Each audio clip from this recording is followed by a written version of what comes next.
Oke, kita mulai aja. Bismillahirrahmanirrahim. Assalamualaikum warahmatullahi wabarakatuh. Kita ketemu lagi di mata kuliah Sistem Pakar.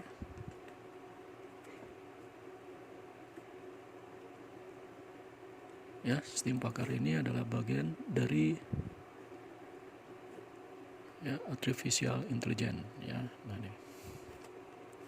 Jadi sistem pakar seperti materi-materi sebelumnya ini menjelaskan mengenai bagaimana manusia bisa transfer knowledge ya ibaratnya.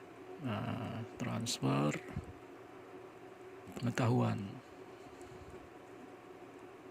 Ya, transfer pengetahuan kepada mesin. Nah, ini. Atau juga dibalik, bagaimana manusia bisa meniru kecerdasan seperti manusia.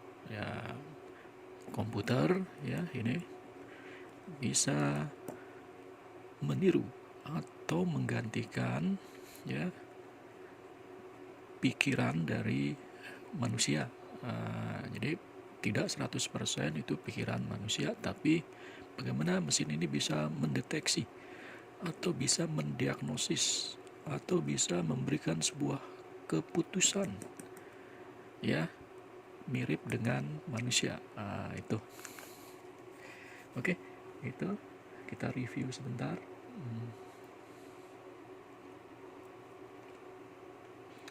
Kita lanjut ya dengan kita tahu bahwa sejarah dari sistem pakar itu berlangsung sejak tahun 1943 ya, ini yang mana di situ pertama kali oleh Pascal ya, ini telah membuktikan bahwa komputer sudah bisa menyelesaikan kasus if then. Nah, ini dia sudah bisa menggunakan penyelesaian dengan if then, lalu berkembang menjadi 1961 ya, sudah menggunakan penyelesaian yang sifatnya general problem ya, solver ya. Nah, ini bagaimana komputer bisa menyelesaikan problem solver. Nah, ini menurut Newell.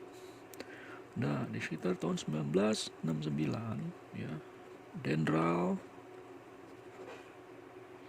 ya membangun sebuah sistem ya di Universitas Stanford ya. Dia melakukan analisis kimia. Nah, Dendral ini membuat analisis kimia ya terhadap kondisi di tanah planet Mars. Wah, nah ini bagaimana Dendral membuat analisis keadaan tanah ya di planet Mars. Nah, ini tahun 69. Lalu berkembang sampai sekarang ya di tahun 2020 ini. Sekarang penelitian sekarang arahnya ini sudah masuk ke bagaimana ya manusia bisa mendeteksi virus COVID-19. Nah, ini yang lagi heboh nih. Bagaimana sistem pakar bisa mendeteksi ya sehingga manusia bisa dibantu dengan menggunakan bantuan teknologi mesin komputer untuk bisa mendeteksi ada virus COVID-19. Nah, ini ya. Oke, kita lanjut lagi.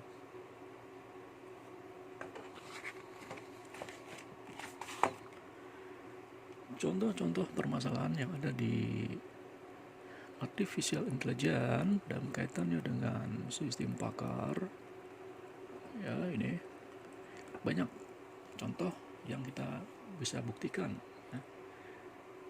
Contoh ya, saya sudah buat sini ya. Nah, ini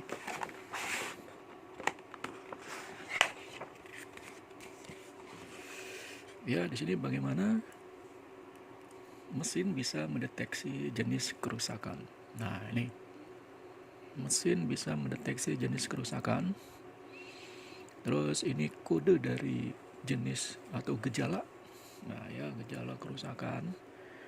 Terus ini Ini kodenya, ini gejalanya. Nah, ini jenis kerusakannya. Nah, ini kan ya. Nah, kode-kode ini adalah A1, A2 misalkan. Nah, jenis kerusakannya A1 monitor rusak, A2 memori rusak, dan terusnya sampai seterusnya nih. Nah, kalian bisa buat sendiri nih deteksinya seperti apa. Nah, itu bagaimana manusia bisa membuat program aplikasi yang mana itu bisa ditangani oleh komputer. Ya, misalkan B1 tidak ada gambar tampil di monitor. Nah, jadi di monitor itu tidak ada gambar tampilan, ya. Jadi monitornya tidak ada nampil sama sekali.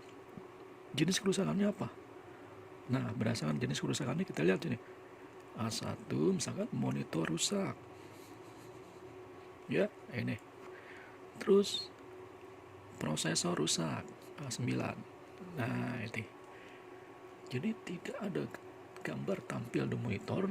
Jenis kerusakannya adalah monitor rusak, prosesor rusak. Jadi ada dua kemungkinan. Jadi ini adalah sebuah suatu contoh, ya, jenis-jenis atau bagaimana manusia, ya, mentransfer knowledge kepada sistem komputer agar bisa mendeteksi sendiri, ya, jenis kerusakannya. Nah, sekarang tugas untuk hari ini, ya, tugas hari ini, ya, tanggal 8 April 2020. Jadi buat tabel aja, ya. Buat tabel mendeteksi,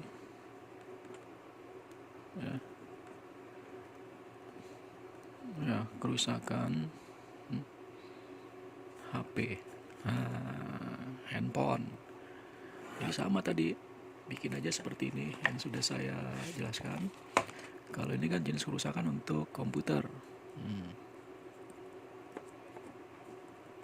Nah, tugasnya kan berarti ini untuk handphone. Nah, buat aja sampai 10, ya. Nih, buat sampai 10.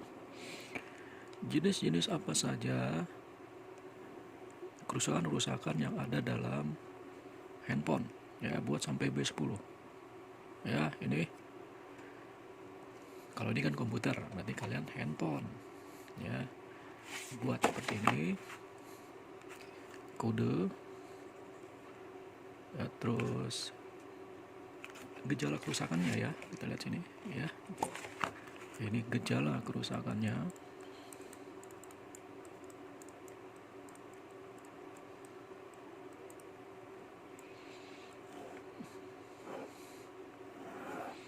Nah, baru di sini adalah jenis kerusakannya, ya. Ya, sini. Misalnya ini B1 terus sampai B10. Apa gejala kerusakannya? Misalkan tidak tampil apa nih, teks. Nah, ini apa nih? Ya. Terus di sini jenis kerusakannya A1, A2, A3, 4, terus A5. Jadi kalian definisikan dulu jenis kerusakan handphone itu apa saja. Ya, ini.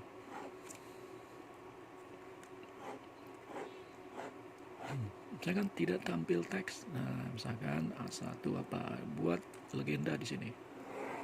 Ya, buat legenda. A1 apa sebenarnya? Misalkan, ya, baterai low, ya, baterai rusak. Nah, kalian centang ini rusak. Terus apa lagi yang kira-kira membuat handphone itu tidak tampil teksnya, ya? A2 apa? A3 dan seterusnya. ya. Seperti itu tugas untuk hari ini. Terima kasih. Jangan lupa kirim ke email.